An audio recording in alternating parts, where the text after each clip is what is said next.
Eran las 3:14 de la mañana. Sebastián llevaba 6 horas solo en esa tienda cuando escuchó que alguien tocaba la puerta. 3 golpes, lentos, deliberados. Se acercó al vidrio y vio una figura del otro lado, una mujer mayor, vestido largo, cabeza agachada. «Por favor», dijo la voz, «tengo mucho frío». Sebastián abrió la boca para responder y se detuvo porque acababa de notar algo. La mujer no proyectaba sombra y sin embargo estaba ahí, esperando. «Bienvenidos a Noctaris. Apaguen las luces, pónganse cómodos, preparen lo que los acompañe en estas horas. Esta noche tengo 7 relatos de personas que aceptaron un turno nocturno sin saber lo que los esperaba. Personas comunes, personas como ustedes, que llegaron a trabajar una noche cualquiera y descubrieron que la oscuridad no estaba vacía. ¿Alguna vez sintieron que algo los observa cuando están completamente solos? Estos 7 trabajadores también lo sintieron. La diferencia es que ellos no pudieron ignorarlo. Un empleado de tienda que recibió visitas que no aparecían en las cámaras. Un guardia de seguridad que vio su propio rostro en un monitor apagado. Un taxista que llevó a un pasajero que había muerto 3 años antes. Y 4 historias más que guardé para el final. Esto es, 7 historias de terror, reales de trabajos nocturnos. Volumen 2. Comenzamos ahora. Nuestra primera historia nos llega de Andrés Villanueva, un joven de 28 años de Guadalajara, Jalisco. Durante 4 meses, trabajó el turno de noche en una gasolinera sobre la carretera federal que conecta la ciudad con los pueblos del norte. Una carretera que de día parece completamente ordinaria, larga, recta, sin nada extraordinario, solo asfalto, polvo y cielo. Pero de noche es otra cosa. Lo que están a punto de escuchar no es solo una historia de apariciones. Es la historia de un hombre que descubrió que ciertos lugares en este mundo existen justo en el filo entre los vivos y los que ya se fueron, y que a veces ese filo es tan delgado que ni siquiera te das cuenta cuando lo cruzas. Él nos cuenta esto. Tomé ese trabajo porque no tenía opción. La empresa donde trabajaba cerró de un día para otro, sin aviso, sin liquidación, nada. Tenía que pagar la renta, la comida, las medicinas de mi mamá. Mi prima me ayudó lo que pudo, pero ella también cargaba sus propios problemas. Así que cuando un compañero me habló de una gasolinera sobre la carretera norte, que necesitaba a alguien para el turno de noche, no lo pensé 2 veces. El dueño se llamaba Don Refugio, un hombre mayor, cabello completamente blanco, con las manos que le temblaban un poco cuando hablaba, pero una mirada que decía que había visto demasiado en esta vida. Me explicó que el trabajo era simple: llegar a las 10 de la noche, atender a quien llegara, mantener todo limpio, cerrar a las 6 de la mañana. El pago era mejor de lo que esperaba. Solo me dijo una cosa antes de entregarme las llaves. Se me quedó viendo a los ojos y me dijo: si pasa algo raro, algo que no entiendas, y no salgas, quédate detrás del mostrador y espera a que pase. En ese momento pensé que hablaba de asaltos, de gente peligrosa en la carretera a esas horas. No imaginé que se refería a algo completamente diferente. Las primeras semanas fueron normales. Llegaban camioneros cansados que querían café y cigarros, familias regresando tarde de visitar parientes, jóvenes que iban o venían de alguna fiesta. Me acostumbré rápido al ritmo de la noche. Incluso llegué a disfrutar esa tranquilidad que solo existe después de la medianoche, cuando el mundo parece detenerse y el silencio tiene una calidad distinta, como si la oscuridad respirara. Entonces llegó esa noche de viernes. Era cerca de medianoche cuando vi las luces acercándose por la carretera. No había nada extraño en eso, pero algo en la forma en que se movían me llamó la atención. Ellos iban demasiado despacio, como si el conductor estuviera buscando algo, o como si no tuviera ninguna prisa por llegar a ningún lado. El auto se detuvo en la bomba número 2. Era un coche viejo, de esos que ya casi no se ven. Azul oscuro, llantas desgastadas, el motor haciendo un ruido extraño, como si le costara trabajo mantenerse encendido. Esperé a que bajara el conductor, pero no pasó nada. El auto se quedó ahí, con el motor encendido, sin que nadie saliera. Desde el mostrador podía ver la silueta de alguien en el asiento del conductor. No se movía. Pasaron 5 minutos. 10. El auto seguía ahí. Empecé a pensar que tal vez el conductor se había quedado dormido o tenía algún problema. Contra todo instinto, decidí salir. Caminé hacia el auto. Las luces de la gasolinera iluminaban todo el área, pero por alguna razón sentía como si la oscuridad estuviera más cerca de lo normal, como si las sombras tuvieran peso, como si algo en el aire hubiera cambiado de manera que no podía nombrar. Toqué el vidrio. ¿Está todo bien? ¿Necesita ayuda? La figura en el asiento se movió lentamente y volteó hacia mí. Lo que vi me hizo retroceder 3 pasos. Era una mujer, pero algo estaba muy mal. Su piel era pálida, casi gris, como papel viejo expuesto demasiado tiempo al sol, y sus ojos eran completamente negros. No tenían pupila, no tenían iris, solo negro, un negro profundo, como 2 agujeros abiertos en su rostro. Su boca estaba ligeramente abierta, y cuando me miró, sonrió. Una sonrisa que no era de este mundo. «Necesito gasolina», dijo. Su voz sonaba como si viniera de muy lejos, como una transmisión de radio vieja, muy llena de estática. Todo en mí me gritaba que corriera, pero también traté de convencerme de que era el cansancio, que la noche me estaba jugando una mala pasada. Por supuesto, logré decir. «¿Lleno?», respondió sin dejar de sonreír. Caminé hacia la bomba con las piernas temblorosas. Tomé la manguera, me acerqué al lateral del auto y me detuve. No había tapa de tanque. Revisé todo el lateral del vehículo. Revisé el otro lado. No encontré nada. Era como si ese auto nunca hubiera necesitado combustible, como si el concepto mismo de gasolina no tuviera sentido para él. «Disculpe», le dije, «no encuentro dónde está la tapa del tanque». La mujer giró su cabeza hacia mí, muy despacio. «No importa», dijo, «ya no la necesito». Y entonces, el auto arrancó. Se alejó lentamente por la carretera, y con esas luces perdiéndose en la oscuridad hasta desaparecer por completo. Me quedé parado junto a la bomba durante varios minutos, sin poder moverme, tratando de entender qué había pasado. Regresé a la tienda y traté de concentrarme en otras cosas. Acomodé productos, limpié el mostrador, revisé el inventario 2 veces, pero no podía sacarme de la cabeza esos ojos negros, esa sonrisa sin nada humano adentro. Alrededor de las 2 de la mañana llegó un camionero que conocía, un señor mayor, de esos que llevan toda la vida en las carreteras y que parecen haberlo visto todo. Se llamaba Don Fortino.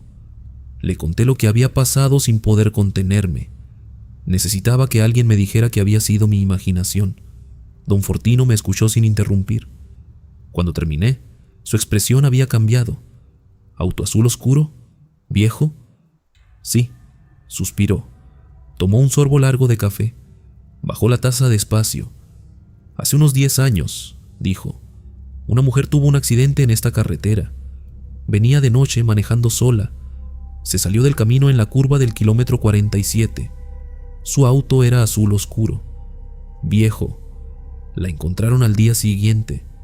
El frío que sentí no era del clima. Solo ten cuidado, muchacho», dijo antes de irse. «Esta carretera tiene su propia historia, y no toda es buena».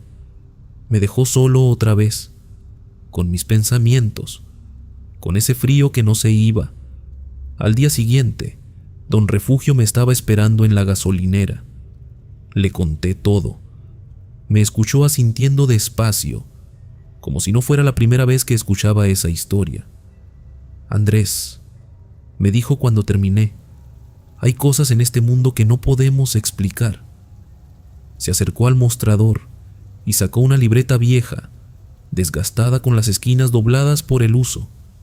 Cada vez que pasa algo aquí, lo anoto, para llevar un registro, para entender si hay un patrón. Hojeé las páginas. Había decenas de entradas, fechas, horas, descripciones detalladas. El auto azul con la mujer de ojos negros aparecía registrado muchas veces, demasiadas. ¿Por qué no me dijo esto antes? Porque esperaba que tal vez contigo fuera diferente, que ella ya hubiera encontrado lo que buscaba. ¿Qué busca? Don Refugio cerró la libreta y me miró directamente. Eso es lo que ninguno de nosotros ha podido averiguar. Esa noche llegué al trabajo con una mezcla de miedo y algo que no supe nombrar de inmediato, algo parecido a la curiosidad. Casi empecé a convencerme de que lo peor ya había pasado. Entonces, cerca de la 1 de la mañana, vi algo que me heló la sangre. No era el auto azul, era una figura caminando por la carretera, viniendo desde el norte. Al principio, pensé que era alguien con problemas en su vehículo, pero mientras se acercaba, noté que algo estaba muy mal. Caminaba de una manera extraña, demasiado uniforme, demasiado mecánica, y sus pasos no tenían el peso natural de una persona viva, como marioneta, como algo que imita el caminar sin entender del todo por qué se hace. Se detuvo bajo las luces de la gasolinera. Era un hombre joven, tal vez de mi edad, vestido con ropa vieja, descolorida, piel grisácea, cabello revuelto. Entró a la tienda. Las campanillas de la puerta no sonaron, siempre sonaban. «Buenas noches», me dijo. Su voz tenía esa misma calidad lejana, como si viajara por un túnel muy largo antes de llegar a mis oídos. Caminó por los pasillos mirando los productos como si fuera la primera vez que veía cosas así en su vida. Tomó un refresco. Lo dejó. Tomó una bolsa de papas. La examinó con cuidado, como estudiando algo que ya no le pertenecía. La devolvió. «¿Hace mucho que trabaja aquí?», preguntó sin voltear. «Unas semanas». «Es un buen lugar». «Sí», dijo. «Tranquilo, aunque a veces llegan visitantes inesperados». Algo en esas palabras me revolvió el estómago, y entonces noté algo más, algo que me hizo querer salir corriendo. En los espejos de seguridad de las esquinas del techo, el hombre no aparecía. Podía verlo directamente, parado en el pasillo, pero en los espejos, los pasillos estaban vacíos. «¿Va a comprar algo?», pregunté. Mi voz temblaba. El hombre se detuvo. Volteó hacia mí. Sus ojos eran iguales a los de la mujer, completamente negros, sin pupila, sin iris. «No», dijo sonriendo. «Solo vine a conocer al nuevo empleado», y salió tan silenciosamente como había entrado. Esa noche llamé a Don Refugio. Me contó la verdad sobre ese lugar, que años antes de que existiera la carretera, ese cruce de caminos era considerado por los habitantes de la región como un punto de encuentro entre dos mundos, el mundo de los vivos y el de los que ya se habían ido. Por alguna razón, me explicó, algunos que dejan este mundo no pueden seguir su camino, se quedan atrapados, vagando, buscando algo que les permita encontrar paz, y las luces de este lugar los atraen. Es lo más cercano que tienen al mundo que conocieron. ¿Son peligrosos?». Don Refugio tardó un momento antes de responder. «Están perdidos, confundidos, y a veces la gente perdida puede hacer cosas desesperadas, pero esta vez era una sonrisa diferente, cálida, humana, llena de una paz que hacía un momento no existía en ella». «Gracias», me dijo, y lentamente se desvaneció. No de golpe, poco a poco, como niebla cuando sale el sol. Lo que no esperaba era lo que Don Refugio me diría esa misma madrugada cuando llegó a relevarme. «Andrés, hay algo que debí haberte dicho desde el principio». «¿Qué cosa?». Tú no respondiste a ningún anuncio de trabajo. Yo nunca puse ningún anuncio. El mundo se detuvo. ¿Qué está diciendo? Tú llegaste aquí solo, esa primera noche. Dijiste que habías visto el aviso en el periódico, pero yo nunca puse ese aviso. Traté de recordar cómo había llegado, pero mi memoria de esa noche era borrosa, fragmentada, como tratar de agarrar humo con las manos, imágenes sueltas que no formaban una historia completa. ¿Recuerdas la dirección de tu casa?, me preguntó. Abrí la boca. Las palabras no salieron. No podía recordar mi dirección. No podía recordar el rostro de mi prima. No podía recordar el camino de regreso.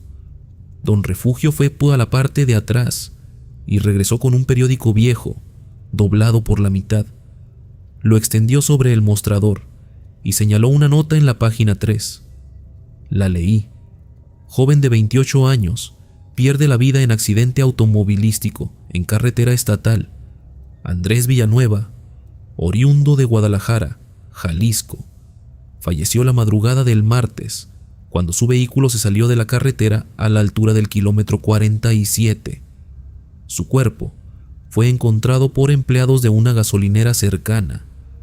La fecha del periódico era de 4 meses atrás. Andrés lleva 4 meses trabajando en esa gasolinera. Estoy ayudando a otros espíritus perdidos a recordar quiénes fueron, a encontrar la paz que él mismo todavía no ha encontrado, porque eligió quedarse, no por condena, por elección, y dice que cada noche, cuando llega su turno a las 10 de la noche, se pregunta si ese será el último, si finalmente estará listo para seguir adelante. Hasta ahora, la respuesta siempre ha sido no. Dime, ¿tú qué habrías elegido? ¿Encontrar tu propia paz o quedarte para ayudar a otros a encontrar la suya, sabiendo que podrías perderte a ti mismo en el intento? Cuéntamelo en los comentarios, porque estas preguntas no tienen una respuesta fácil. Pero la noche no termina aquí. Continuamos. Si esa historia te perturbó, prepárate, porque lo que sigue no ocurrió en una carretera solitaria, ni en un lugar alejado de la civilización, que no ocurrió en plena ciudad, en un edificio lleno de personas. De día, nuestra segunda historia nos llega de Marcos Fuentes, guardia de seguridad de 34 años, quien durante 6 años trabajó el turno nocturno en un complejo de oficinas corporativas en Monterrey, Nuevo León. Un lugar moderno, con cámaras en cada esquina, acceso controlado y protocolo para todo. Un lugar donde lo que Marcos vio quedó grabado, o debería haberlo hecho. Él nos cuenta esto. Llevo 6 años en seguridad privada, siempre turno de noche porque paga mejor, y siendo honesto, siempre preferí el silencio. Menos gente, menos problemas. Mi trabajo en ese edificio era simple: hacer rondas cada hora, revisar las 18 cámaras desde la caseta central y reportar cualquier anomalía. En 6 años, lo más extraño que había enfrentado eran gatos en el estacionamiento o algún empleado olvidadizo que dejaba una ventana abierta. Nada más. Era el trabajo perfecto para alguien como yo. Eso pensaba hasta la noche del martes 12 de marzo. Era la 1:40 de la madrugada. Estaba haciendo mi segunda revisión de monitores cuando algo en la pantalla del número 7 me detuvo en seco. La cámara 7 apunta al corredor entre el 4º piso y la escalera de emergencia. Un pasillo largo, bien iluminado, y que a esa hora siempre estaba completamente vacío. El edificio cerraba a las 9. El único autorizado para estar adentro, después de esa hora, era yo. Pero esa noche había alguien en ese pasillo, una figura de pie, justo en el centro del corredor. Al principio pensé que era una sombra proyectada por algún objeto, o tal vez un maniquí que el equipo de marketing había dejado ahí durante el día. Pero cuando acerqué el zoom, mi estómago se contrajo. Era una persona, o al menos tenía forma de persona. Estaba completamente inmóvil, de espaldas a la cámara, con los brazos colgando a los lados de una manera que no era correcta, como si no tuviera articulaciones, como si los brazos fueran dos pesos muertos, suspendidos de unos hombros que apenas los sostenían. Revisé el registro de acceso. Nadie había ingresado al edificio desde las 8:46 de la noche. Todas las puertas cerradas. Todos los sensores de movimiento sin actividad registrada. Cambié a la cámara 6, que cubre el mismo pasillo desde el ángulo opuesto. La figura seguía ahí, pero ahora estaba mirando directamente a la cámara 6, como si supiera que yo había cambiado de ángulo, como si me estuviera esperando. Agarré mi linterna y mi radio. El protocolo es claro. Ante un posible intruso, primero verificación visual, luego comunicación, luego policía. Pero algo en mi instinto me gritaba que no subiera al cuarto piso, que no me alejara de la caseta. Seguí revisando los monitores. La figura ya no estaba en el pasillo. Revisé las 18 cámaras una por una. Nada. Ni rastro. Alucinación, me dije, y necesito dormir más. Entonces vi la cámara 12, la del estacionamiento subterráneo. La figura estaba ahí, de pie junto a mi auto, y estaba sosteniendo algo. Acerqué el zoom hasta el máximo. Sostenía un gafete de identificación, del mismo tipo que yo usaba, con la misma cadena de plástico negro, con el mismo logotipo de la empresa en la esquina superior. Toqué mi pecho instintivamente. Mi gafete seguía colgado en mi cuello, pero en la pantalla. Esa cosa tenía uno idéntico. Entonces empezaron los golpes. 3 golpes en la puerta de la caseta, lentos, espaciados, como si quien golpeara contara los segundos entre cada uno. Me acerqué al vidrio blindado. No había nadie afuera. Los golpes continuaron, ahora desde la ventana lateral. Fui a revisar. Nadie. Y entonces los golpes comenzaron en el techo. Yo agarré el celular para llamar a la policía. Sin señal. El teléfono fijo de la caseta. Línea muerta. El silencio entre golpe y golpe era peor que los golpes mismos. Como si la cosa del otro lado supiera exactamente cuánto tiempo necesitaba para que el miedo fuera creciendo. Y entonces, desde el radio en mi cinturón, escuché una voz, mi propia voz. Guardia nocturno a central. Reporto intruso en el edificio. Solicito apoyo inmediato. Yo no había dicho eso. Yo no había presionado el botón del radio. Pero era mi voz. Exactamente mi voz. Con mi tono. Con mi acento. Con esa pequeña pausa que hago entre reporto e intruso. Algo que nadie más podría imitar porque ni yo mismo la noto cuando hablo. Las luces de la caseta comenzaron a parpadear. Los 18 monitores mostraron sus imágenes al mismo tiempo, y en cada uno de ellos, en cada cámara del edificio, había una figura, todas idénticas, todas inmóviles, todas orientadas en dirección a la caseta, y todas comenzando a acercarse. Agarré el radio con las 2 manos. Intenté transmitir, solo estática, una estática densa, casi orgánica, como si algo estuviera respirando dentro del aparato. Los monitores se apagaron, oscuridad total, y en el reflejo del monitor más cercano, apagado como una piedra negra, vi algo detrás de mí. Me giré. No había nada, pero cuando volví a mirar el monitor apagado, mi reflejo seguía ahí, de espaldas, sin haberse girado conmigo, y lentamente ese reflejo levantó una mano y comenzó a golpear el vidrio desde adentro. No recuerdo haberme desmayado, pero cuando abrí los ojos estaba en el suelo de la caseta. El reloj en la pared marcaba las 6:04. El sol entraba por la ventana. Todo funcionaba con normalidad. Las cámaras, las luces, el teléfono.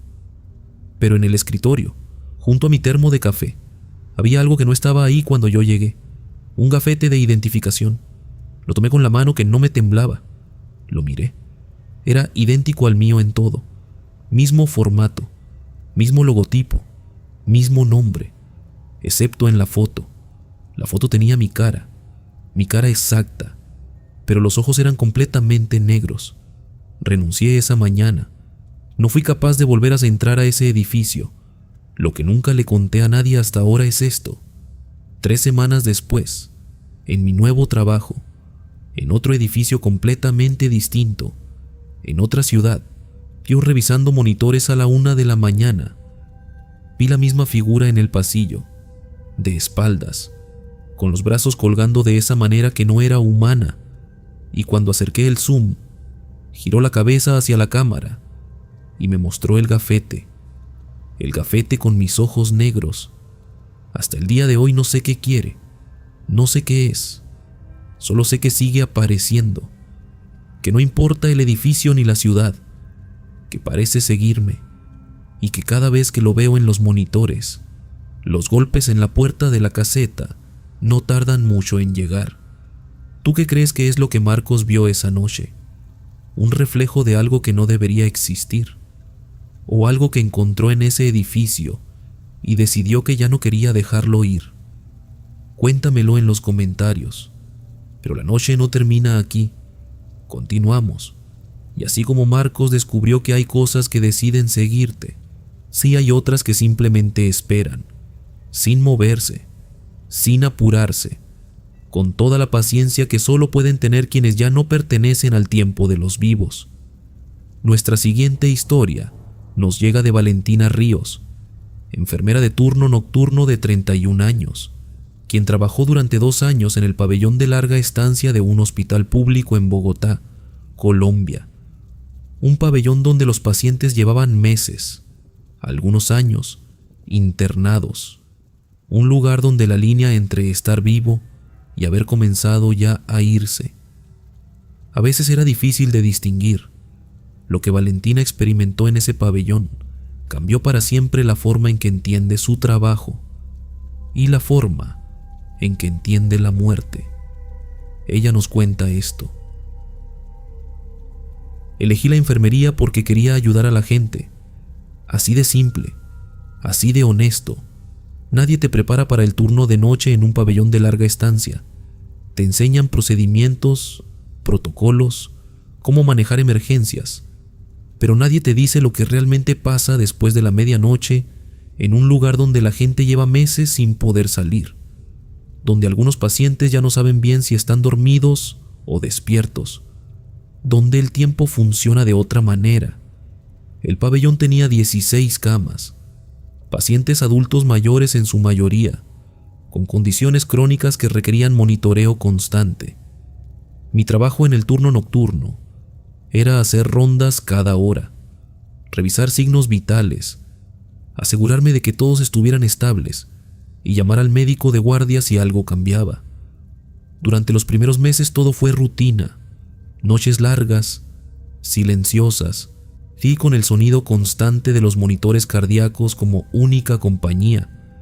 Me acostumbré a ese ritmo, incluso llegué a encontrarle cierta paz a esas horas. Era como si el hospital respirara diferente de noche, más despacio, más hondo. Pero entonces comenzó lo de la cama 16. La cama 16 estaba al fondo del pabellón, junto a la ventana que daba al patio interior. La ocupaba don Herminio, un señor de 78 años que llevaba casi 1 año internado por complicaciones cardíacas.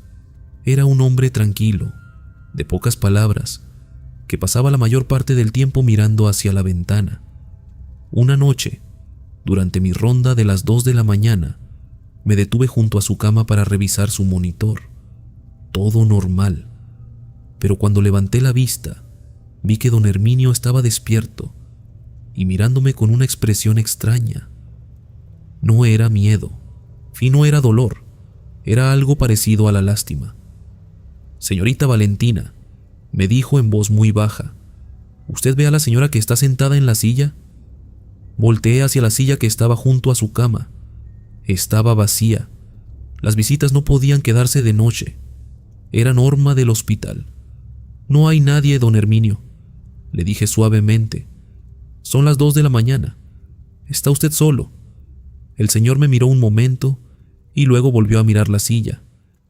Lleva 3 noches viniendo, dijo. Siempre se sienta ahí y me mira. No dice nada, solo me mira. Lo anoté en el registro como posible confusión nocturna, algo común en pacientes de edad avanzada con poco sueño. Se lo reporté al médico de guardia. Me indicó ajustar levemente su medicación y mantener observación. Pero 3 noches después, don Herminio volvió a decirme lo mismo. Ya llegó, y me dijo cuando pasé junto a su cama a la 1:20 de la madrugada. Su voz era completamente serena, sin alarma, como quien anuncia algo que ya esperaba. Está sentada en la silla otra vez. La silla estaba vacía. Esa vez no lo anoté como confusión, porque mientras me alejaba hacia la siguiente cama, sentí algo en la nuca, ese frío particular que no viene del clima sino de adentro, de los huesos. Me detuve, y muy despacio, sin saber bien por qué, volteé hacia la silla. Seguía vacía, pero el cojín del asiento estaba hundido, como si alguien estuviera sentado ahí. Me quedé mirando ese hundimiento durante varios segundos sin poder moverme. Luego seguí mi ronda. Anoté todo en el registro. Esa noche no dormí cuando llegué a mi casa. Los días siguientes hablé con mis compañeras del turno de día. Ninguna reportaba nada inusual. Mi don Herminio de día era un paciente estable, colaborador, perfectamente lúcido. Solo de noche mencionaba a la señora de la silla. Entonces le pregunté directamente: «Don Herminio, ¿cómo es la señora que viene a visitarlo?». Me miró un momento. Pensó. «Mayor», dijo. «Cabello blanco, siempre con un vestido oscuro. No habla. Solo me mira y a veces sonríe. ¿La reconoce? ¿Sabe quién es?». Don Herminio desvió los ojos hacia la ventana. «Es mi hermana», dijo en voz muy baja. «Murió hace 12 años». El silencio que siguió a esas palabras fue diferente a todos los silencios que había conocido en ese pabellón. Intenté mantener la calma. Le tomé la mano. Le dije que descansara, que todo estaba bien. Pero nada estaba bien, porque esa noche, durante mi ronda de las 3 de la mañana, y pasé junto a la cama 16, y vi que don Herminio estaba dormido con una expresión completamente tranquila, y la silla junto a su cama no estaba vacía. Había una depresión en el cojín, y sobre el apoyabrazos había algo que no estaba ahí cuando yo había pasado 1 hora antes. Una flor, blanca, fresca, como si acabara de ser cortada, en el 4º piso de un hospital, en la mitad de la noche, sin que nadie hubiera entrado al pabellón desde las 8 de la noche. La tomé con manos que no me obedecían del todo, y la guardé en mi bolsillo. Al día siguiente la llevé a mi casa sin saber por qué. Todavía la tengo. 12 meses después sigue sin marchitarse. La situación se repitió durante 3 semanas. Siempre la flor, siempre blanca, siempre fresca, siempre sobre el apoyabrazos de la silla vacía junto a don Herminio. Y entonces una noche llegué al pabellón, y la cama 16 estaba vacía. Don Herminio había fallecido esa tarde, poco después de las 6, de manera tranquila, según el reporte, sin dolor, sin complicaciones. Simplemente se fue. La cama estaba ya tendida con sábanas limpias. La silla, junto a la ventana, estaba en su lugar. Me acerqué, me senté en ella, y entonces lo entendí todo, porque desde esa silla, desde ese ángulo exacto, la vista del pabellón era diferente, y podías ver cada cama, podías ver a cada paciente, podías vigilarlos a todos sin que ninguno te viera a ti.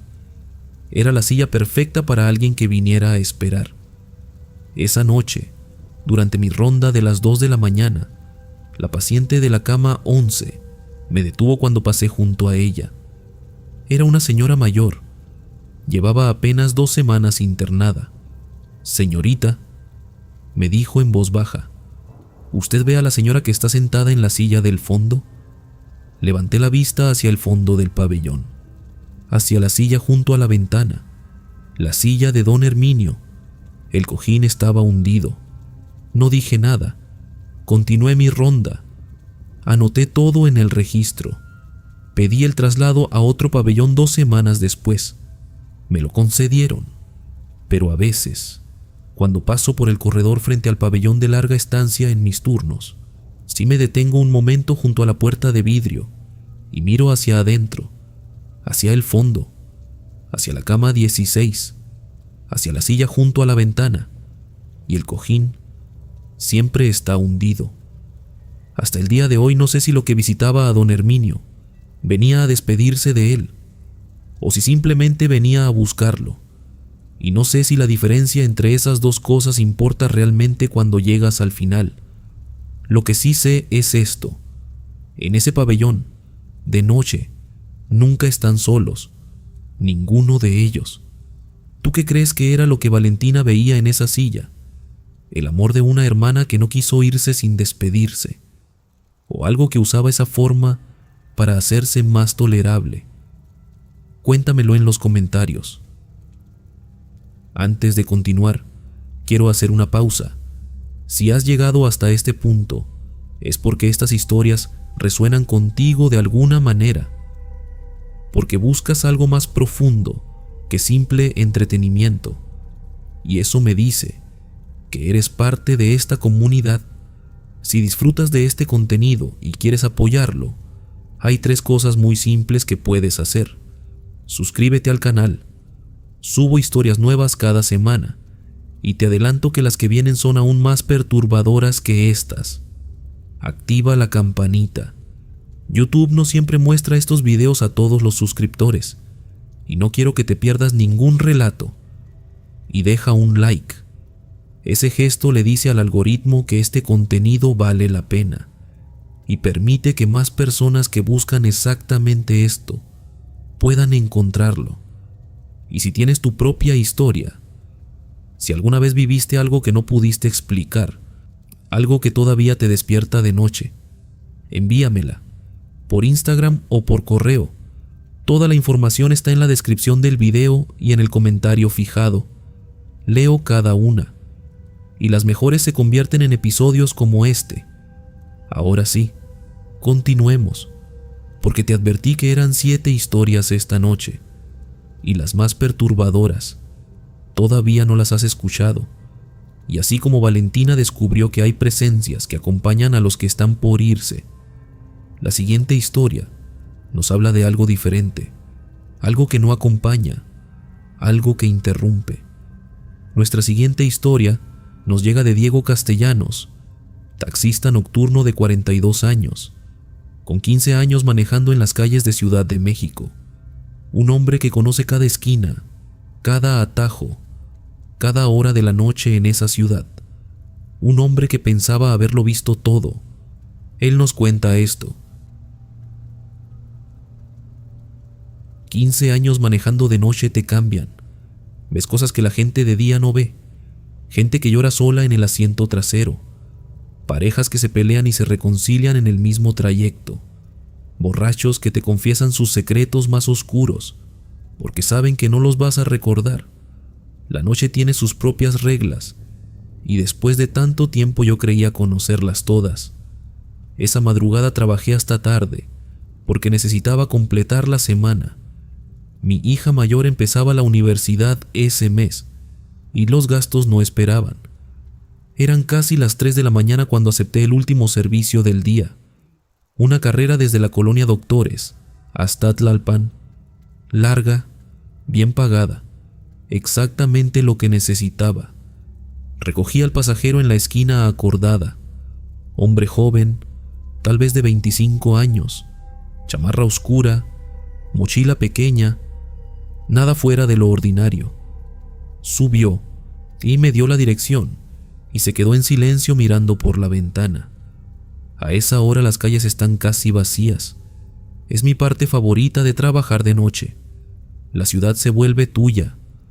Puedes manejar sin prisa, sin bocinas, sin ese ruido constante que de día no te deja pensar. Llevábamos unos 20 minutos en camino, cuando pasamos por el puente sobre el río Churubusco. Un puente largo, iluminado, que de noche parece más angosto de lo que es.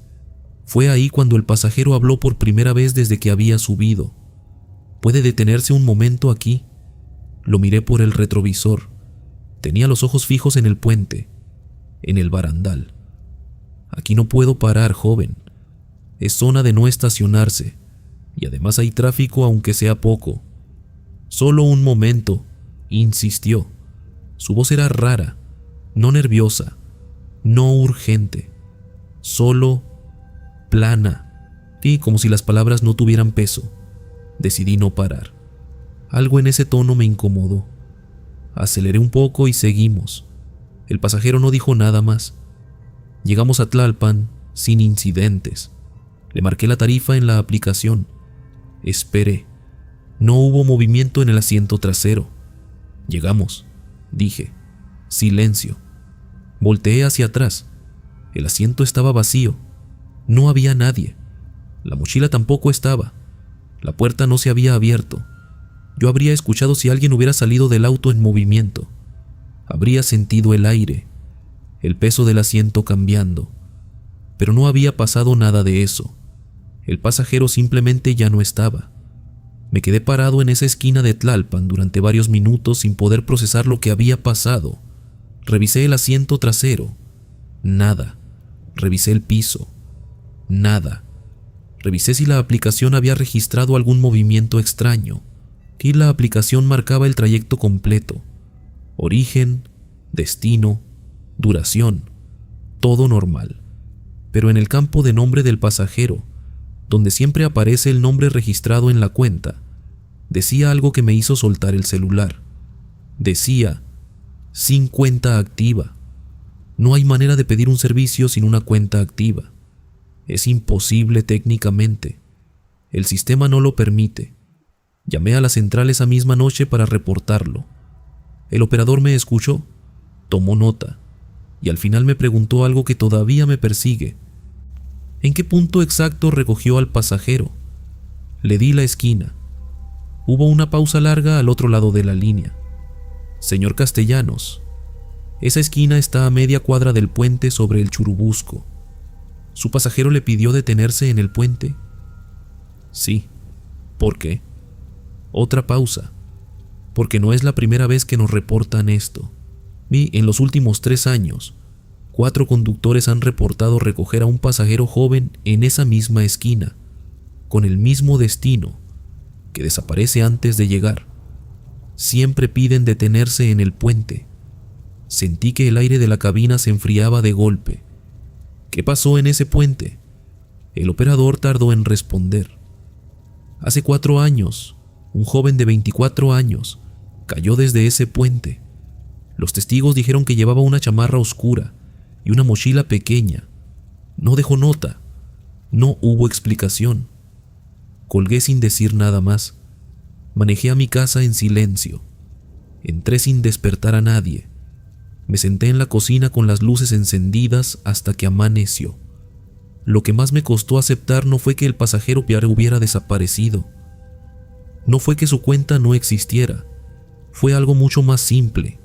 Y algo que no mencioné al operador porque no supe cómo explicarlo. Cuando el pasajero subió al auto, y yo lo vi por el retrovisor para confirmar que estaba bien ubicado, su imagen en el espejo era ligeramente diferente a como se veía directamente. En el retrovisor, la chamarra no era oscura, era blanca, y tenía una mancha oscura en el pecho.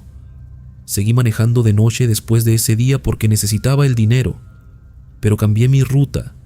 Nunca más pasé por ese puente después de las 2 de la mañana, hasta una noche de enero, 3 meses después, cuando un desvío por obras me obligó a cruzarlo. Eran las 2:40. A mitad del puente, mis faros iluminaron una figura parada en el barandal. Chamarra oscura, mochila pequeña. Me miró directamente mientras yo pasaba. Aceleré sin detenerme. No miré por el retrovisor hasta que estuve a 3 cuadras del puente. Pero lo que vi en ese espejo cuando finalmente me atreví a mirar no era el reflejo de la calle detrás de mí. Era el asiento trasero, vacío. excepto por la mochila pequeña que estaba ahí, apoyada contra la puerta, y como si alguien la hubiera dejado olvidada. Paré el auto, abrí la puerta trasera, tomé la mochila con manos que no dejaban de temblar. Adentro no había nada, solo una foto vieja, desgastada, de un hombre joven sonriendo, chamarra oscura. En el reverso, escrito con pluma, decía una sola línea: gracias por no parar. No sé qué quiso decir con eso. No sé si era un agradecimiento, porque al no detenerme en el puente, lo ayudé a no repetir algo que no debía repetirse, o si era otra cosa completamente. Lo que sí sé es que esa foto sigue en mi guantera. No he podido tirarla. Cada vez que lo intento, aparece de nuevo al día siguiente, siempre en el mismo lugar, como si alguien la pusiera ahí durante la noche. ¿Tú qué crees que buscaba ese pasajero cada vez que pedía detenerse en ese puente? ¿Repetir lo que una vez hizo? ¿O encontrar a alguien que lo detuviera? Déjamelo saber abajo. La noche no termina aquí. Continuamos. Hay algo en los trabajos nocturnos que los hace diferentes a cualquier otro. No es solo el horario, no es solo el cansancio, es que de noche el mundo se reduce, los ruidos se amplifican, las sombras tienen más espacio, y la mente, sin el ruido del día para distraerse, empieza a notar cosas que siempre estuvieron ahí, pero que la luz se encargaba de ocultar. Nuestra siguiente historia nos llega de Sofía Mendrano, reponedora nocturna de 29 años, que trabajó durante 1 año y medio en un supermercado de las afueras de Guadalajara. Un turno de 10 de la noche a 6 de la mañana. Solo ella y 2 compañeros más en un edificio del tamaño de un estadio pequeño, sí, con los pasillos a media luz y el sonido constante del sistema de refrigeración como única compañía. Lo que Sofía escuchó en ese supermercado la primera semana no le preocupó demasiado. Lo que escuchó la última noche que trabajó ahí no se lo ha contado a nadie hasta ahora. Ella nos cuenta esto. El trabajo de reposición nocturna consiste en reabastecer los estantes cuando la tienda está cerrada al público. Suena simple.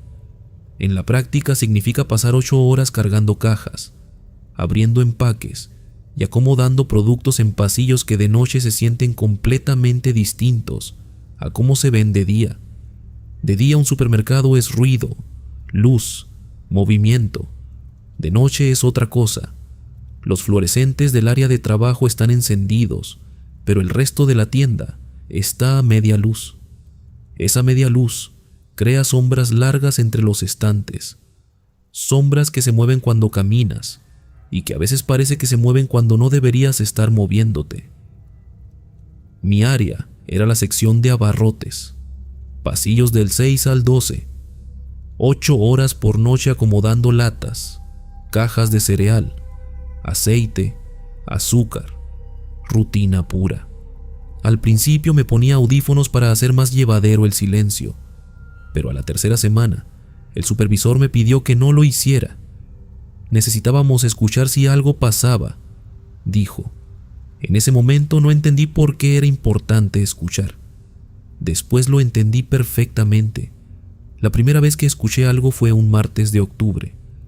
Eran cerca de las 2 de la mañana y estaba acomodando latas de atún en el pasillo 8, cuando escuché pasos en el pasillo de al lado. El pasillo 9, pasos lentos, regulares, como alguien caminando sin prisa de un extremo al otro del pasillo. Asomé la cabeza. No había nadie. Pensé que habría sido alguno de mis compañeros. Fui a buscarlos. Ramiro estaba en la bodega descargando paletas. Carmen estaba en el área de lácteos al otro extremo de la tienda. Ninguno de los dos había estado cerca del pasillo 9. Lo dejé pasar. Edificios grandes hacen ruidos. Era lo más lógico. Pero los pasos volvieron la noche siguiente. Y la siguiente. Siempre en el pasillo 9. Siempre entre la 1 y las 3 de la mañana. Siempre ese mismo ritmo lento y regular que no tenía la irregularidad natural de los pasos de una persona real. Los pasos de una persona real tienen pequeñas variaciones. Un poco más rápido aquí, un poco más despacio allá, un tropiezo mínimo, un cambio de peso. Estos pasos no tenían nada de eso, eran perfectamente uniformes, como un metrónomo caminando. La cuarta noche me armé de valor y entré al pasillo 9 mientras los pasos sonaban. El pasillo estaba vacío, pero los pasos seguían sonando. Me quedé completamente inmóvil en la mitad del pasillo y los escuché. Venían de ninguna parte específica y de todas partes al mismo tiempo, como si el sonido estuviera dentro de las paredes, dentro de los estantes, dentro del aire mismo. Y entonces se detuvieron, de golpe, sin desaceleración, sin el sonido final de un último paso, solo silencio inmediato, como si alguien hubiera apagado un interruptor. Y en ese silencio escuché otra cosa, respiración, muy cerca de mí, a mi derecha, a menos de 1 metro. Volteé. No había nadie. Salí del pasillo caminando rápido y no volví a entrar solo al pasillo 9 en lo que quedaba de esa noche. Le conté a Ramiro a la mañana siguiente antes de irnos. Esperaba que se riera, que me dijera que era el sistema de ventilación o las cañerías del edificio. En cambio se quedó serio y me preguntó desde cuándo lo escuchaba. Le dije que desde la primera semana. Ima sintió despacio. Yo también los escucho, me dijo, desde que entré a trabajar aquí hace 8 meses, siempre en el mismo pasillo, siempre a la misma hora. ¿Y nunca dijiste nada? ¿A quién le iba a decir? ¿Al supervisor? ¿Para que me mandara al psicólogo de la empresa? Le pregunté a Carmen esa misma noche. También los escuchaba, también desde sus primeras semanas. Los 3 habíamos estado escuchando lo mismo durante meses, sin decírnoslo, porque ninguno quería parecer el que estaba perdiendo la razón. A partir de esa conversación, las noches cambiaron, no porque lo que pasaba en el pasillo 9 cambiara, sino porque ahora lo enfrentábamos con los ojos abiertos. Empezamos a notar más cosas. Los productos del pasillo 9 amanecían movidos, no caídos, no revueltos, movidos, como si alguien los hubiera tomado, los hubiera examinado y los hubiera devuelto a un lugar ligeramente distinto al que estaban. A veces encontrábamos productos del pasillo 9, en el pasillo 8 o en el 10, perfectamente acomodados, como si alguien los hubiera llevado ahí con cuidado. Una noche, Carmen instaló su celular apuntando al pasillo 9, desde el estante del extremo. Lo dejó grabando durante toda su jornada. A la mañana siguiente revisamos el video. Durante las primeras horas no había nada. Pasillo vacío, estantes quietos, luz a media intensidad. A la 1:17 de la madrugada, uno de los productos del estante del centro se movió solo, lentamente, como si una mano invisible lo empujara apenas 1 centímetro hacia la derecha. Luego otro más. Ninguno cayó, ninguno hizo ruido brusco, solo ese movimiento lento, deliberado, de algo que examinaba los productos uno por uno. Y entonces, a la 1:42, la cámara del celular de Carmen se apagó sola, sin que la batería se hubiera agotado, sin que nadie la hubiera tocado, simplemente se apagó. Cuando la encendieron de nuevo, 3 minutos después, el video se había borrado. Fuimos con el supervisor esa mañana, le mostramos el celular, le contamos lo que habíamos vivido durante meses. Nos escuchó con una expresión que no lograba descifrar del todo, y al final nos dijo que el edificio tenía más de 40 años, y que ese tipo de cosas pasaban en construcciones viejas. ¿Qué tipo de cosas?, preguntó Ramiro. El supervisor no respondió directamente, solo dijo que si queríamos podíamos pedir el cambio a otro turno. Ninguno de los 3 lo pidió. Necesitábamos el trabajo, pero las cosas empeoraron. 2 semanas después, una noche que Ramiro y Carmen llegaron tarde por un problema en el transporte. Estuve sola en la tienda durante casi 40 minutos antes de que llegaran. 40 minutos sola en ese edificio enorme con la mitad de las luces apagadas. Fue la noche que escuché la voz. Estaba en el pasillo 8, lo más lejos que podía estar del pasillo 9, acomodando cajas de pasta, cuando escuché claramente, a menos de 2 metros detrás de mí, una voz que decía mi nombre. No un susurro, una voz, clara, cercana, con el tono exacto que usaría alguien que quiere llamar tu atención sin asustarte. Sofía. Me giré. El pasillo estaba vacío, pero en el suelo, justo donde yo habría dicho que estaba parada la persona que pronunció mi nombre, había una lata de duraznos en almíbar. En el suelo, en el centro del pasillo, y perfectamente centrada, como colocada ahí con intención. La lata era del pasillo 9. La tomé, la llevé de vuelta, la puse en su lugar en el estante, y entonces, desde el otro extremo del pasillo 9, en ese silencio absoluto de las 2 de la mañana, escuché los pasos comenzar de nuevo, pero esta vez no iban de un extremo al otro del pasillo. Esta vez se acercaban hacia mí. Salí del pasillo sin correr porque algo en mí sabía que correr era exactamente lo que no debía hacer. Caminé rápido hasta la bodega, cerré la puerta y me senté en el suelo entre las paletas de productos hasta que llegaron Ramiro y Carmen. No les dije nada esa noche. Renuncié 2 días después. No di explicaciones. No pedí carta de recomendación. Solo dejé de ir. Lo que nunca le dije a nadie, ni a Ramiro ni a Carmen, ni al supervisor, es lo que descubrí cuando fui a recoger mis cosas esa última mañana y pasé por el pasillo 9 por última vez. En el estante donde yo había devuelto la lata de duraznos 2 noches antes, había una pequeña zona despejada entre los productos, un espacio limpio, sin polvo, como si alguien lo limpiara regularmente, y en ese espacio había una foto pequeña, recortada, de una mujer de unos 50 años, sonriendo a la cámara. No sé de quién era esa foto, no sé cómo llegó ahí, no sé cuánto tiempo llevaba en ese estante entre los productos, pero lo que sí sé es que la mujer de la foto tenía exactamente la misma sonrisa con la que te mira alguien cuando finalmente te encontró, después de buscarte mucho tiempo. Todavía pienso en eso, en si lo que caminaba en el pasillo 9 buscaba algo específico entre esos productos, o si desde el principio me buscaba a mí, y todavía no sé cuál de las 2 opciones me da más miedo. ¿Tú qué crees que era lo que habitaba ese pasillo? ¿Algo atrapado en ese lugar? ¿O algo que llegó buscando compañía? Cuéntamelo en los comentarios. Seguimos adelante. Hay algo que todas estas historias tienen en común, y no es el miedo, no es lo inexplicable, es algo más simple y más profundo que eso.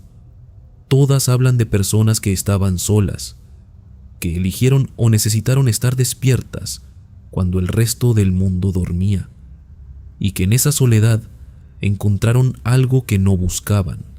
La siguiente historia no es diferente en ese sentido, pero sí lo es en algo importante, porque esta vez lo que encontró nuestro protagonista no venía de afuera, venía de adentro del edificio donde había trabajado durante años. Nuestra siguiente historia nos llega de Ernesto Palomino, operador nocturno de 47 años, que trabajó durante 11 años en una central de llamadas de emergencias en Lima, Perú. 11 años recibiendo llamadas de personas en sus peores momentos. Accidentes, incendios, crímenes, desesperación. 11 años siendo la primera voz que escuchaba a alguien cuando el mundo se les venía encima. Lo que Ernesto recibió esa noche no era una llamada de emergencia convencional. Era una llamada que no debería haber sido posible. Él nos cuenta esto. 11 años atendiendo emergencias te enseñan a mantener la calma en cualquier situación. Es lo primero que te entrenan. La voz tranquila, el protocolo claro, la cabeza fría mientras del otro lado hay alguien que se está desmoronando. Con el tiempo se vuelve automático. Escuchas lo que necesitas escuchar. Haces las preguntas correctas. Despachas el recurso correspondiente. y pasas a la siguiente llamada. Creía que nada podía sorprenderme después de 11 años. Esa noche de miércoles era como cualquier otra. Turno de 11 de la noche a 7 de la mañana. Central con capacidad para 12 operadores, pero de noche solo estábamos 4. El volumen de llamadas baja considerablemente después de la medianoche.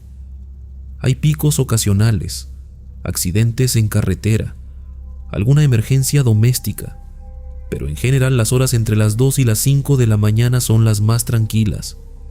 Era la 1:53 cuando entró la llamada. El sistema la registró como llamada entrante normal, número de origen visible en mi pantalla. La atendí con el protocolo de siempre. Central de emergencias, ¿cuál es su situación? Silencio. No el silencio de una línea cortada, no la estática de una mala señal. Silencio limpio, completo, como el de alguien que está ahí pero no dice nada. Hola, ¿puede escucharme? ¿Cuál es su emergencia? Y entonces escuché algo. No era una voz, era un sonido, sí, como alguien llorando muy suavemente, con esa contención particular de quien no quiere que lo escuchen llorar, pero no puede controlarlo del todo. ¿Está usted bien? ¿Necesita ayuda? El llanto continuó unos segundos más y luego la línea se cortó. Intenté devolver la llamada al número registrado en mi pantalla, tono de número inexistente. Lo intenté 3 veces. Mismo resultado. Lo reporté como llamada incompleta sin despacho de recursos, que es el protocolo estándar para ese tipo de situaciones, y continué con mi turno. 40 minutos después, a las 2:34, entró otra llamada del mismo número. Atendí. El mismo silencio, el mismo llanto contenido. Pero esta vez, antes de que la línea se cortara, escuché algo más, una voz, apenas audible, ni como si viniera de muy lejos, o como si la persona estuviera haciendo un esfuerzo enorme para producir ese sonido. Dijo un nombre, mi nombre. Ernesto. La línea se cortó. Me quedé mirando la pantalla durante varios segundos sin moverme. En 11 años, ningún llamante había dicho mi nombre. Los llamantes no tienen acceso a esa información. El sistema no lo proporciona. No hay manera de que alguien que llama al número de emergencias sepa el nombre del operador que va a atender. Fui al sistema y busqué el historial del número.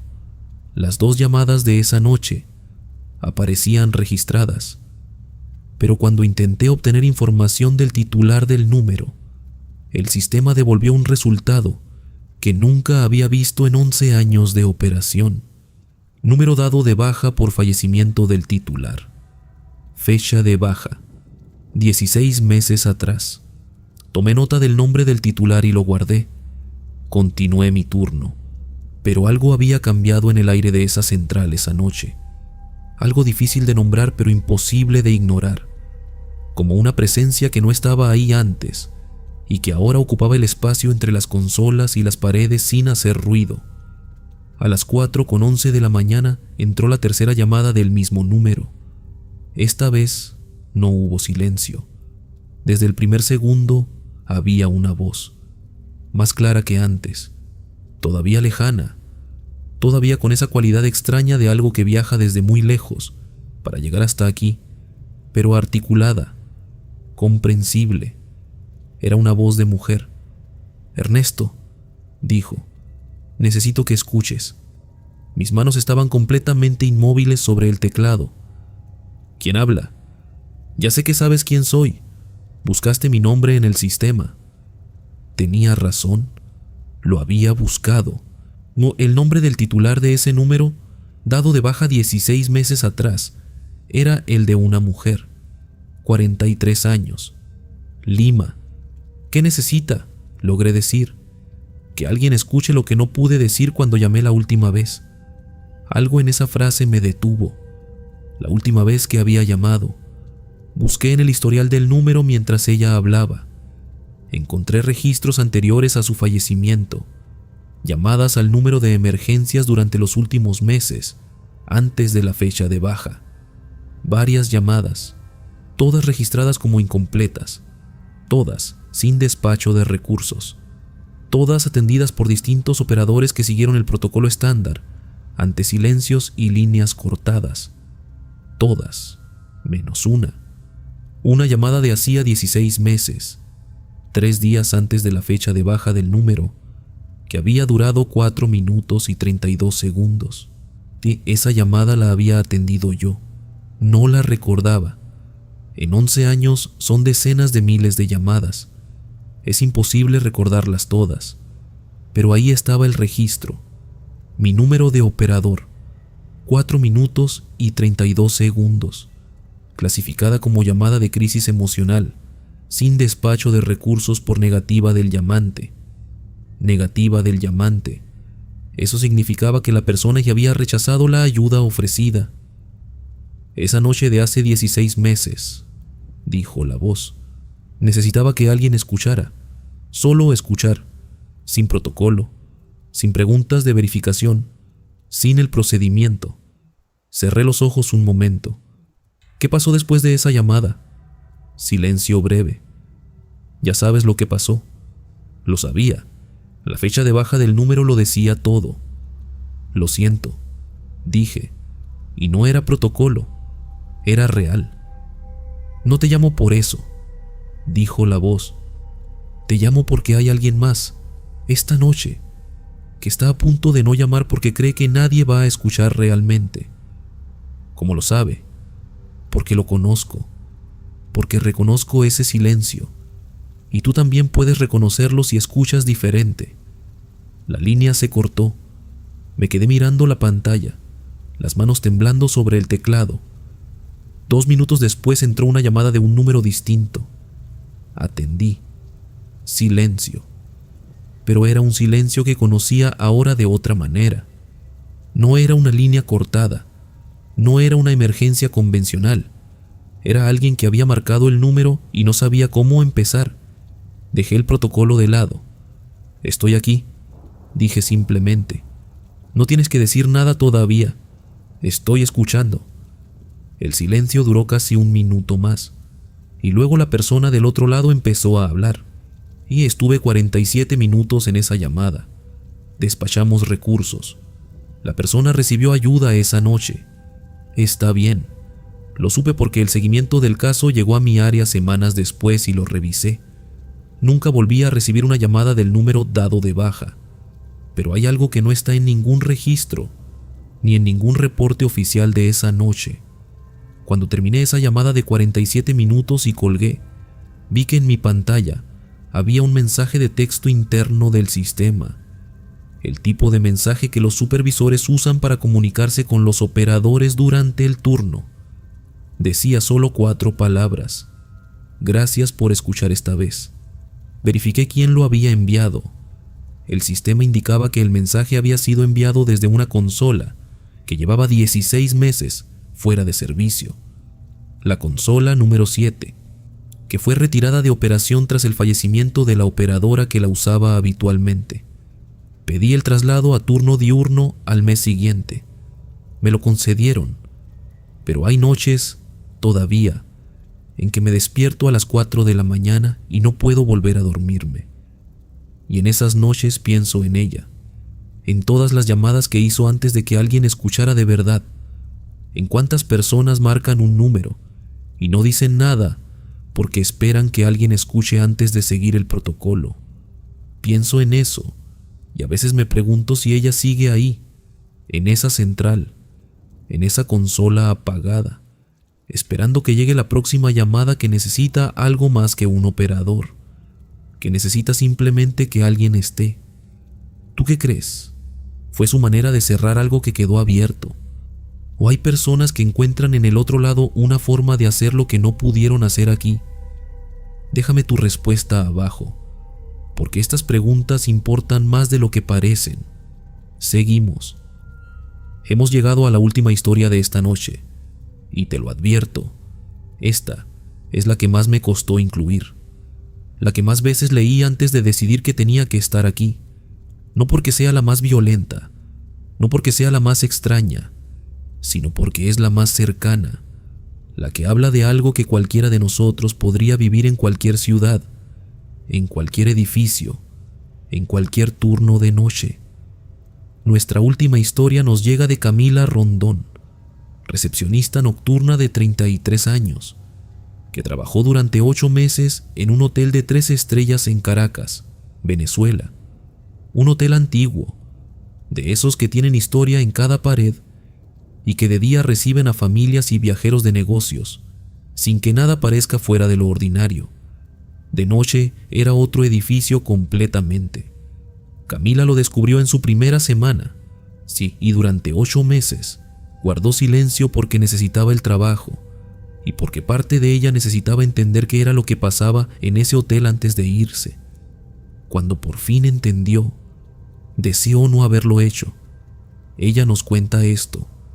El Hotel Paraíso del Valle tenía 72 habitaciones, 2 pisos de estacionamiento, un restaurante que cerraba a las 10 de la noche y una recepción que funcionaba a las 24 horas. Mi turno era de 11 de la noche a 7 de la mañana, sola en recepción, con acceso al sistema de reservas, a las cámaras de los pasillos y a las llaves maestras de todas las habitaciones. La primera semana todo fue normal. Llegaban huéspedes tardíos, algunos con reservas y otros pidiendo cuartos de último momento, y llamadas ocasionales desde las habitaciones pidiendo toallas adicionales o reportando problemas con el aire acondicionado. Rutina pura. La primera señal de que algo estaba mal llegó en mi segunda semana. Era la 1 de la mañana cuando el sistema de reservas marcó un ingreso de huésped en la habitación 304. Eso era inusual porque yo no había recibido a nadie en las últimas 2 horas, y la habitación 304 figuraba como ocupada desde 3 días antes por un huésped que había pagado en efectivo por adelantado, y cuya ficha de registro tenía todos los campos correctamente llenados. Lo inusual era que el sistema marcaba un nuevo ingreso, como si la habitación se hubiera vuelto a ocupar sin que nadie pasara por recepción. Lo achaqué a un error del sistema. Era un hotel antiguo con un software de gestión desactualizado. Ese tipo de errores ocurrían, pero a las 2:20 de esa misma noche recibí una llamada interna desde la habitación 304. Atendí. Silencio. ¿En qué le puedo ayudar? Silencio. Hola, ¿necesita algo? Una respiración larga, como alguien que acaba de subir escaleras, y luego la línea se cortó. Revisé las cámaras del tercer piso. El pasillo estaba vacío. La puerta de la 304, cerrada. Al día siguiente mencioné el incidente al supervisor del turno de día. Me dijo que la habitación 304 tenía fama de dar problemas con el teléfono, interferencias eléctricas del edificio. Me dijo que no le prestara atención, pero los incidentes continuaron. Cada noche, entre la 1 y las 3 de la mañana, el sistema registraba ese ingreso fantasma en la 304. Cada noche, en algún momento de esas 2 horas, el teléfono de esa habitación llamaba a recepción. Siempre silencio, siempre esa respiración, siempre la línea cortándose antes de que yo pudiera decir nada más. La tercera semana decidí revisar el historial completo de la habitación 304 en el sistema. Lo que encontré me tomó varios minutos procesar. La habitación había sido ocupada de manera ininterrumpida durante los últimos 19 meses. Siempre el mismo patrón. Huésped diferente en el registro oficial, pero con una particularidad que el sistema no destacaba porque no estaba programado para hacerlo. El número de documento de identificación en todas las fichas de registro era el mismo. 19 meses, docenas de registros distintos, el mismo número de documento. Busqué ese número de documento en la base de datos del hotel. Pertenecía a un hombre, 58 años, registrado por primera vez en el hotel hacía exactamente 20 meses.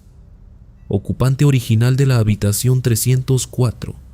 Busqué su última estadía registrada. Había finalizado 19 meses atrás. no por checkout voluntario. Había una nota en el sistema que decía simplemente: estadía finalizada por fallecimiento del huésped. Habitación fuera de servicio por 48 horas por protocolo. El hombre había muerto en la habitación 304 19 meses atrás. Y desde entonces, todas las noches, el sistema registraba su número de documento en nuevas fichas de registro, como si siguiera llegando, como si siguiera ocupando su habitación. Esa noche, y por primera vez en 3 semanas, subí al tercer piso.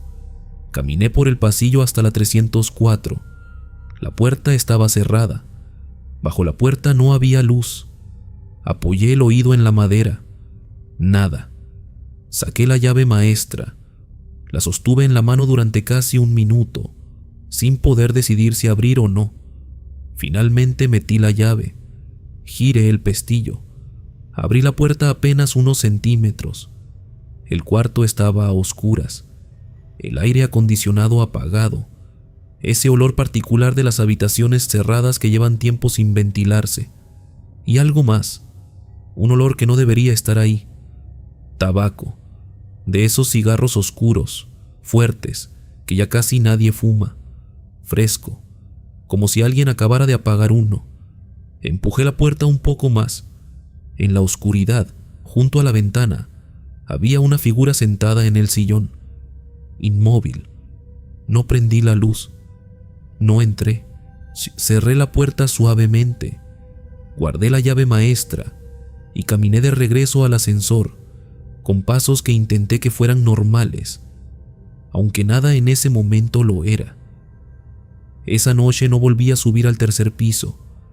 Los días siguientes, hablé con 2 compañeros del turno de día que llevaban más tiempo en el hotel.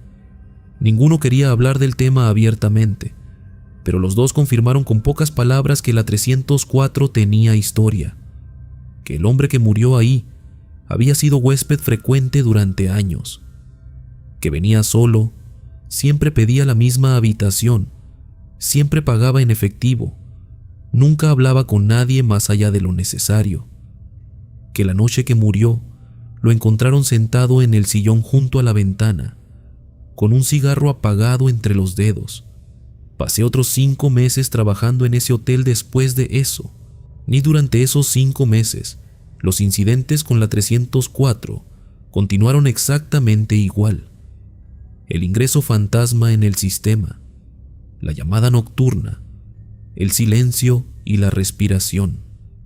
Pero había algo que había cambiado, porque después de esa noche en que abrí la puerta y vi la figura en el sillón, las llamadas desde la 304 ya no eran solo silencio. A veces, muy al fondo, casi imperceptible, había un sonido, como alguien tamborileando suavemente con los dedos sobre una superficie de madera, como alguien que espera, sin impaciencia, sin urgencia, con la calma particular de alguien que sabe que tiene todo el tiempo del mundo. Renuncié cuando el hotel anunció que iba a remodelar el tercer piso, que iban a demoler el interior de varias habitaciones para modernizarlas, que la 304 sería una de las primeras. No sé por qué esa noticia me dio más miedo que todos los meses anteriores. Solo sé que la noche antes de que comenzaran las obras, durante mi último turno, el teléfono de la 304 llamó a recepción por última vez. Atendí. Esta vez no hubo silencio. Hubo una voz, grave, tranquila, la voz de un hombre mayor que hablaba con la naturalidad de alguien que hace una petición completamente razonable. «Señorita», dijo, «sería tan amable de dejarle saber a quien corresponda que preferiría que no tocaran mi habitación». La línea se cortó. Al día siguiente comenzaron las obras. 3 semanas después, el capataz de la remodelación renunció sin dar explicaciones. Lo siguieron 2 trabajadores más.